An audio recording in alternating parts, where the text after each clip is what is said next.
tout de suite avec les news de la semaine. On n'a pas grande news non plus dans la FGC en ce moment, mais quand même assez pour traiter ça très rapidement pendant cette revue. Donc, on va commencer par une petite blague. Comme d'habitude, hein, soit c'est un mème, soit c'est une blague. Vous connaissez maintenant la manière dont ça se déroule.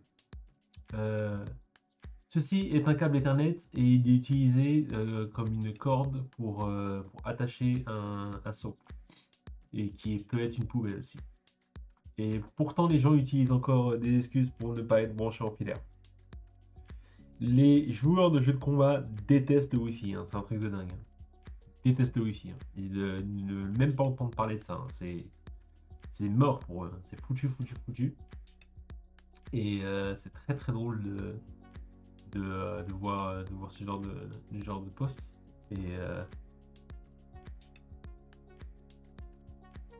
et donc, il y a encore des gens qui vont éternellement trouver des excuses pour ne pas se brancher.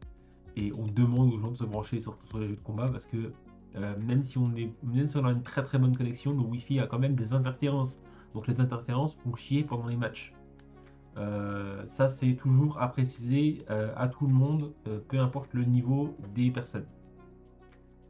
C'est super super super super super important.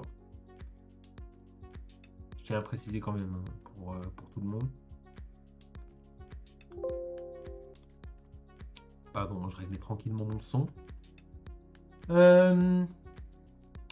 La grosse news, même si on était un petit peu au courant, la grosse news de cette semaine, c'est la deuxième bêta test de Fatal Fury City of the Wolf qui sera à peu près un mois avant la sortie du jeu, voire même pile un mois si on compte le 26 mars.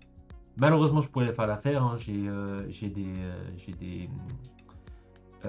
je dois aller voir mes parents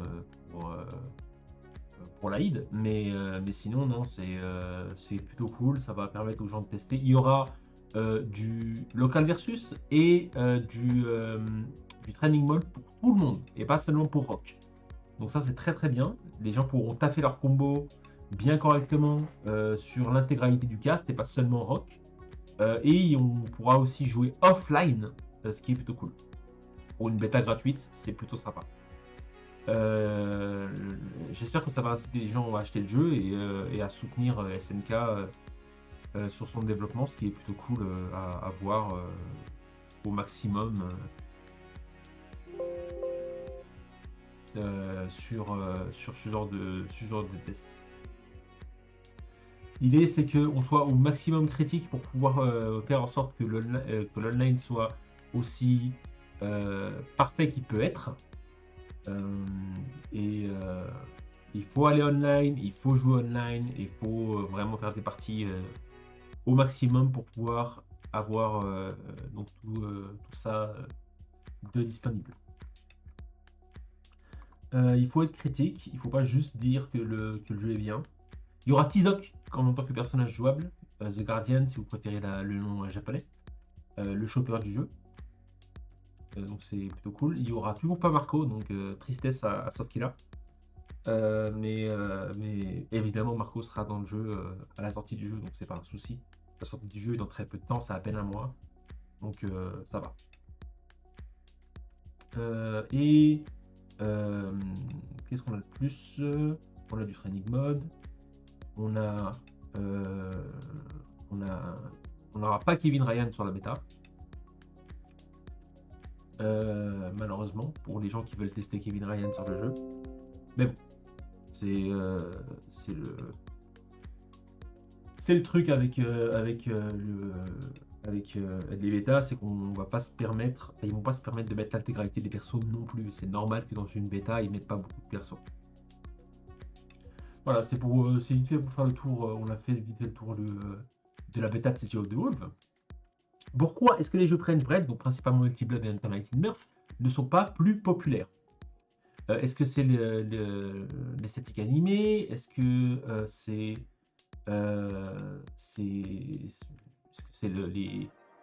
le jeu qui est trop dur? Quelles sont les raisons? pas mal de gens disent, en fait, il a du succès, c'est juste que c'est un petit jeu, quoi. Si on s'arrête pas Street Fighter, Tekken ou Mortal Kombat ou Guilty Gear, et encore Guilty Gear, c'est à prendre avec des pincettes. On n'est pas, enfin, si on n'est pas un jeu de baston triple A, ça sert à rien de constater les choses. On ne peut que constater les choses justement. C'est dire que les autres jeux de combat sont pas extrêmement joués. Pourtant, le jeu a des bons lobbies, il est solide en online, il a plein de choses qui sont cool. Moi, je parle de Night in Nerf, mais Team Blood est aussi très très cool. Night in Nerf 2 est très sympa, même si je l'ai déjà testé, mais je l'ai pas testé en profondeur comme Night in Nerf 1.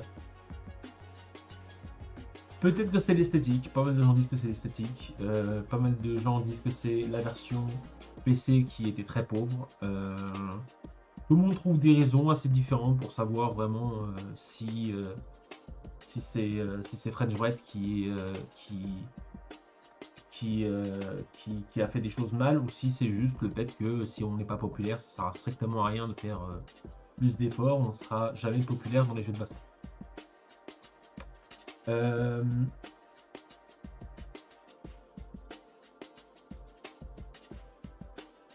Il a ce poste-là dit qu'il a énormément joué à Street Fighter et à Tekken, mais il a énormément aussi joué à Night in Nerf. Et le problème, c'était le port PC qui était juste nul. Mais ils l'ont réglé apparemment. Ils l'ont réglé et ils l'ont bien fait après la sortie du jeu.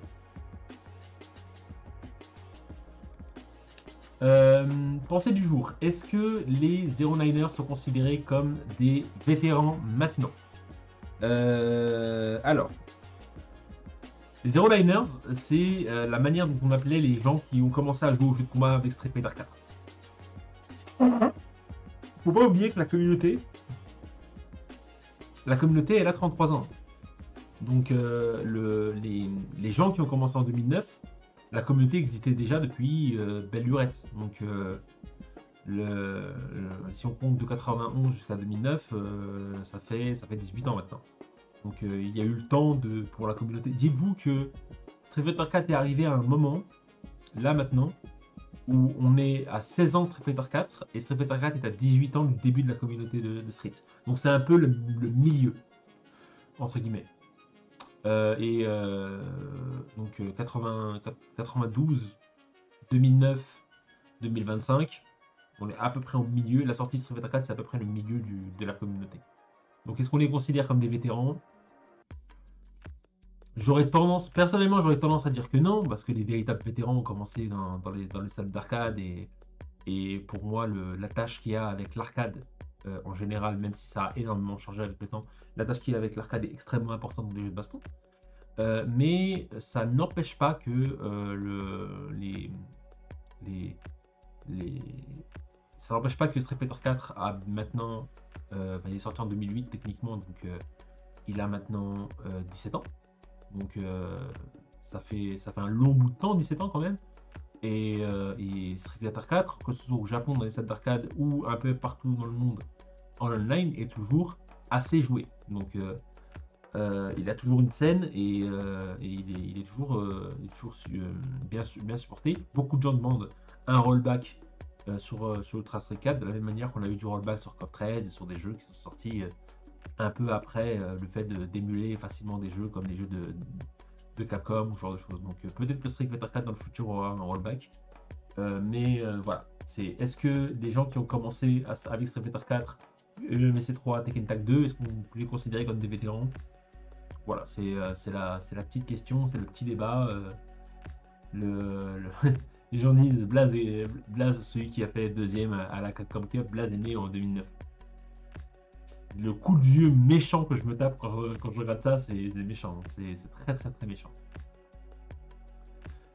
Ensuite, est-ce que les personnages dits essentiels dans les jeux de combat commencent à devenir un problème pour les rosters de jeux de combat, pour les character select, pour les castes, j'essaie de trouver un nom en français. la présentation des personnages, voilà. Euh, Forcément, il y a des mecs qui mettent des gifs de GIF et de Ryu. Euh, Mais voilà, c'est la question. C'est que est-ce que Street Fighter 6, par exemple, qui a l'intégralité de 8 de ses personnages, et qui les a mis dans le même ordre d'ailleurs, dans le Character Select, est-ce que le jeu bénéficie ou non de l'intégralité de ses personnages dans le jeu?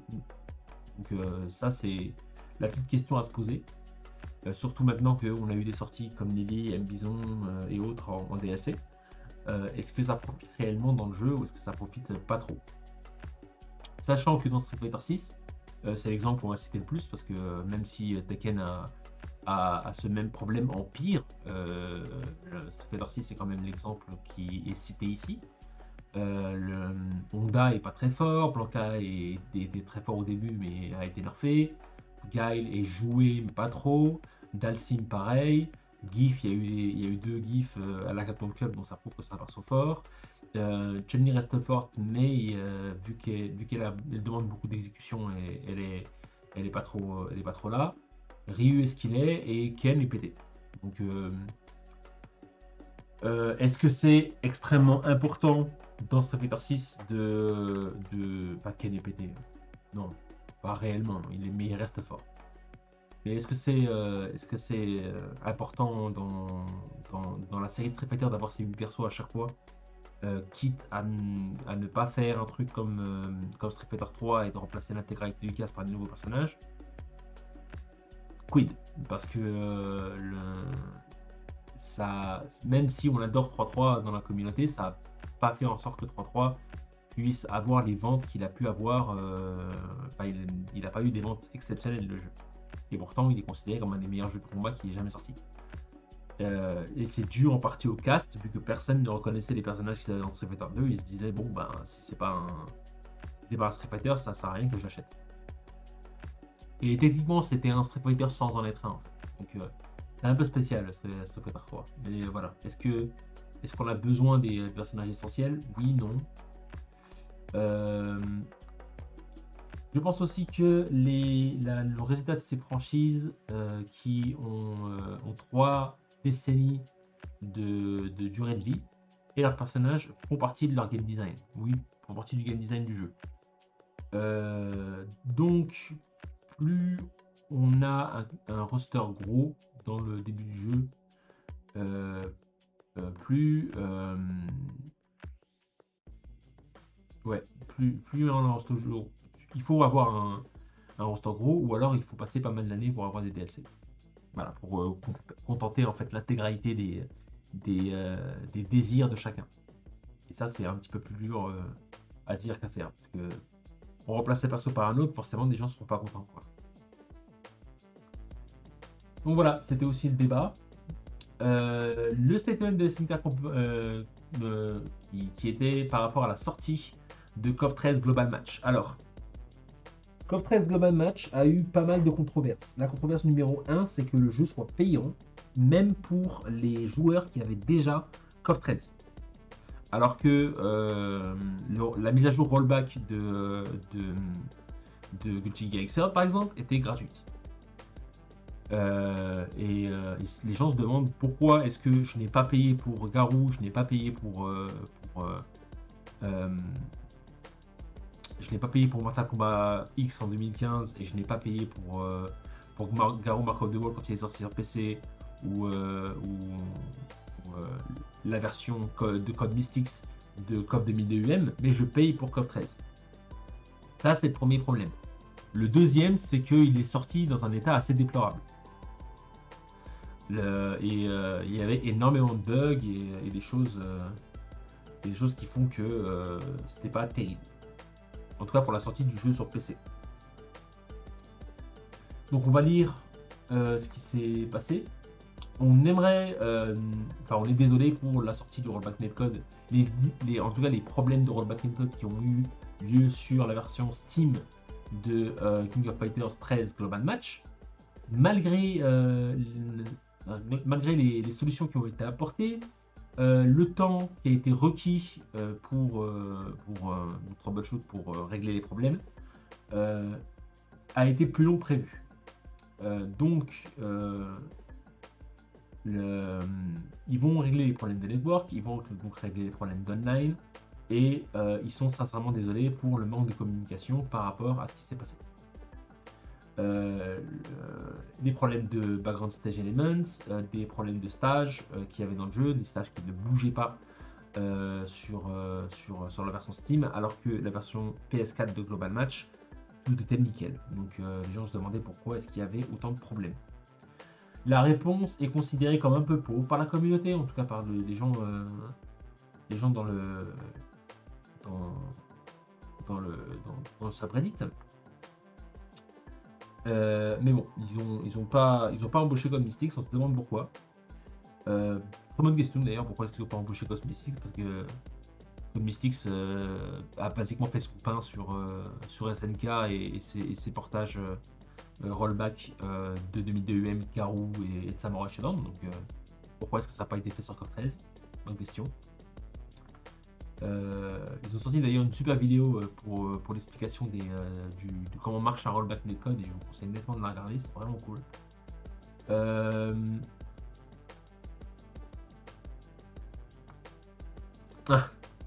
Est-ce que les sprites considérés comme godlike étaient vraiment ça en valait vraiment la peine à la fin? Oui et non, mais ça a pas fait en sorte que le jeu soit sous-optimisé, pardon. Donc voilà, les gens considèrent ça comme un dialogue de sourds. Les gens considèrent qu'ils n'ont rien fixé du tout. Donc voilà, c'est un débat sur le Discord, donc le serveur Discord de la French FGC. Des gens assez actifs dans la communauté SNK, dans la scène SNK comme Frionel et autres, ont pas du tout été contents et pensent qu'il y a des têtes qui vont sauter chez SNK parce que justement le port PC était pas terrible. Donc c'est une question comme une autre. Est-ce que c'était vraiment un problème? Est-ce que c'est toujours un problème? Parce que là maintenant on va se retrouver avec des terrains figés pendant une bonne partie du temps avant qu'ils fixent réellement le jeu comme qu'il est sur PS4 quoi. Et on ne sait pas si ça va être réglé à temps pour les joueurs qui ont réellement envie de jouer au jeu, ont réellement envie d'accorder un petit peu plus d'intérêt à ce jeu-là, mais qui ne peuvent pas parce que le jeu n'est pas terrible en matière d'optimisation. Quel jeu de combat on aime regarder sans forcément jouer au jeu? Ça, c'est une question que j'ai voulu prendre parce que c'est une question que je me pose extrêmement souvent. Il y a des jeux de combat que j'aime regarder et que je n'aime pas forcément jouer. Grand Blue, j'ai bien aimé regarder, j'ai pas aimé y jouer. Même si le jeu reste cool, hein. C'est pas comme si j'avais pas aimé du tout, hein. C'est juste que le jeu m'a un peu ennuyé. Quoi d'autre? En fait, les seuls jeux que j'ai en tête, principalement, c'est les jeux que j'ai pas envie de tester, c'est les platform fighters, donc les jeux qui ne font pas partie les jeux qui ne sont pas joués par la communauté des jeux de combat, donc la FGC, ce qu'on appelle la FGC traditionnelle, entre guillemets. Même si j'aime pas ce terme. Killer Instinct est plus cool à regarder qu'il est à jouer, c'est clair. NKT ou Ultimate Mortal Kombat 3. Marvel vs Capcom 3, c'est un jeu comme ça aussi. C'est un jeu que j'ai voulu jouer. Je me suis dit, Selco est nul, ça sert à rien d'y jouer, donc je me suis mis sur Skullgirls. Et j'aime bien regarder des parties de Marvel 3 et des tournois de Marvel 3, mais j'aime pas y jouer. Donc voilà, ça fait partie de ce genre de choses, mais quelqu'un l'avait dit immédiatement, Marvel Baby. Tekken est fun à regarder, donc il y a beaucoup de gens qui aiment pas Tekken, mais ils aiment pas Tekken en jouant, mais ils aiment Tekken en regardant. Dragon Ball Fighters, ouais, voilà. Moi, j'aime pas regarder Dragon Ball Fighters comme j'aime pas y jouer, donc ça c'est un petit débat intéressant, voilà. Donc voilà, on a très vite fait le tour, hein, comme je vous l'ai dit. Donc il n'y avait pas grand chose à dire là-dessus. Je vais clôturer cet enregistrement, je vais uploader vite fait ces vidéos sur YouTube et je vais probablement streamer juste après.